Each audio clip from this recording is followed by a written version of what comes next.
అండి ఎట్లా చేసుకోవాలో చూపిస్తాను నేను ఇప్పుడు. ఇంత చింతపండు తీసుకోవాలి, చేపలు కడిగి పక్కన పెట్టుకోవాలి మంచిగా. కొంచెం వేడిగా చింతపండులో వేడి నీళ్ళు వేసుకోవాలండి, వాటర్. మెంతులు తీసుకున్నాను, జీలకర్ర కూడా వేయాలి. ఇంత జీలకర్ర నూరుకోవాలి. ఈ తాలింపులోకి దాంట్లో కూడా జీలకర్ర వేసుకోవాలి. ఇప్పుడు బాండి పెట్టుకున్నానండి, ఇప్పుడు వేసుకుంటున్నానండి.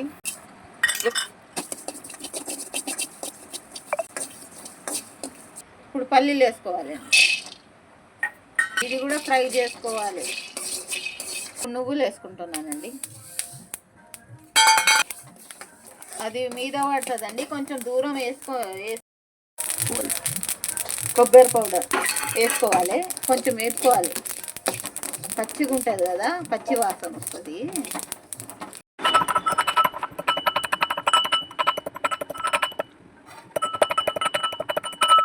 అన్నీ వేయాలండి, సన్నగా మిక్సీలో పౌడర్ చేసుకోవాలి.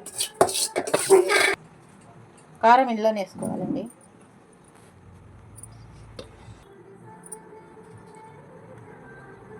సాల్ట్ 2 స్పూన్లు వేసుకోవాలండి. పసుపు, ధనియాల పౌడర్ అండి, నేను పౌడర్ చేసుకొని పెట్టుకున్నాను. మీరు కావాలంటే అట్లనే ధనియాలు వేసుకోవచ్చు. కొంచెం వాటర్ ఇవి వేసుకోవాలండి, కొంచెం ఉప్పు వేసుకోవాలి. ఇట్లా వేసి కలుపుకొని పెట్టుకుంటే చేపలు గట్టిగా అవుతాయండి, మంచిగా ఉంటాయి. కలుపుకోవాలి. ఇంకా నిమ్మకాయ వేస్తే కూడా మంచిగా ఉంటుందండి. ఇలా కొంచెం రసం పిండితే వెల్లిగడ్డ పేస్ట్ కూడా వేసుకొని మిక్సీ పట్టుకోవాలి. ఇక మిక్సీ పట్టుకొని ఇట్లా పెట్టుకున్నానండి. దీంట్లోనే చింతపండు రసం వేస్తాను. ఇంట్లోనే రసం పిండుకోవాలండి, గింజలకి ఇట్లా రాకుండా.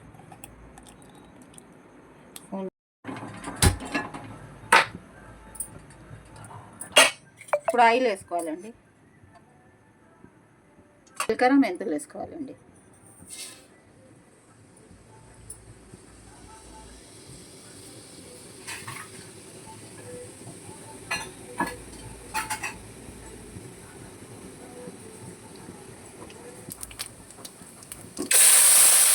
ఇప్పుడు ఇది వేసుకోవాలండి, మసాలా అంతా కలిపి వేసుకోవాలి.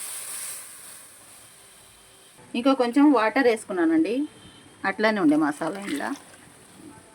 ఇప్పుడు కలుపుకోవాలండి.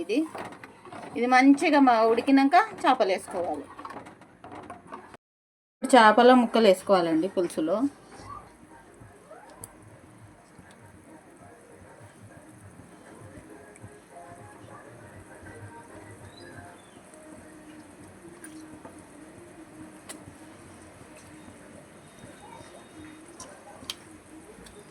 ఇప్పుడే కలుపుకోవాలండి, మళ్ళీ దాని తర్వాత కలుపుకోవద్దు. ఎందుకంటే ఇవి ఇరిగిపోతాయి, మొత్తం ముక్కలు పీసెస్ అయిపోతాయి చిన్న చిన్నగా. ఇట్లా మెల్లగా కలుపుకోవాలండి.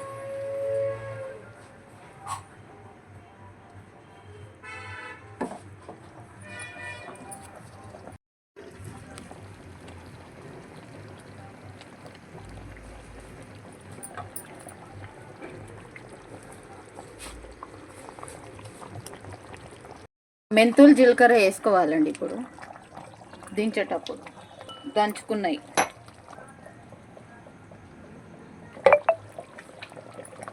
కొత్తిమీర కూడా వేసుకోవాలి.